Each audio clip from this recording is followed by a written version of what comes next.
kemana, yang membuat berita fitnah seolah-olah Muhammad Said Didu mendukung penuh langkah Presiden ke-6 RI Susilo Bambang Yudhoyono atau SBY yang akan menempuh jalur hukum bagi pihak yang memfitnahnya terkait kasus ijazah Jokowi.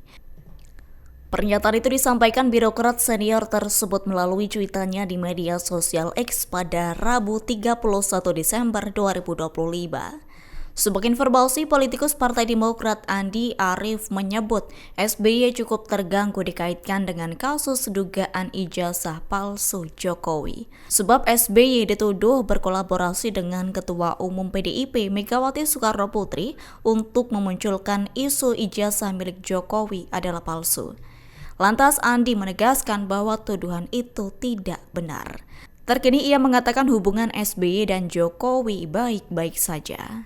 Beberapa waktu terakhir ini di sosial media, terutama di TikTok, saya melihat dan beberapa platform lain sangat masif sekali fitnah yang dilakukan oleh akun-akun yang sebagian besar anonim, yang kita tahu afiliasinya kemana, yang membuat berita fitnah seolah-olah Bapak SBY berada di balik isu ijazah palsu Pak Jokowi yang sekarang sedang berseteru antara Pak Jokowi dengan Roy Suryo dan kawan-kawan.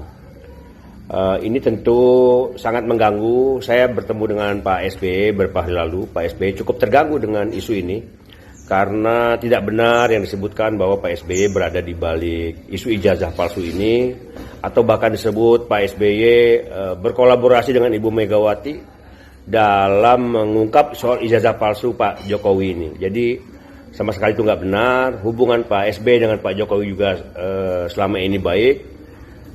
Kita berharap untuk dihentikanlah fitnah yang sudah tidak karuan ya di TikTok.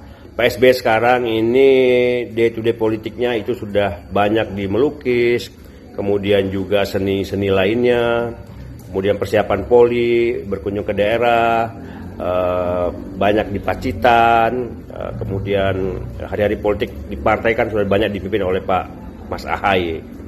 Jadi tolong dihentikan agar fitnah-fitnah tidak meluas ya. Kalau juga tidak dihentikan, ada kemungkinan PSB akan mengambil langkah hukum akan dengan pertama memberikan somasi kepada orang-orang yang sudah membuat fitnah tersebut, dan terbuka kemungkinan untuk menempuh jalur hukum. Jadi karena ini masalah keadilan, karena Pak SBY tidak merasa melakukan itu tapi difitnah. Saya kira itu demikian kepada seluruh kader Demokrat untuk tetap membela pemimpin kita yang dizalimi, yang difitnah ini, karena memang betul-betul tidak dilakukan oleh Pak SBY. Kita tahu selama ini Pak SBY selalu mengajarkan kita politik yang putih, yang bersih, yang tidak pernah menyerang orang, tidak pernah membuat fitnah. Tapi kalau kita dizalimi dan difitnah, kita harus melawan. Demikian, selamat tahun baru 2026. Download Tribun X sekarang, menghadirkan lokal menjadi Indonesia.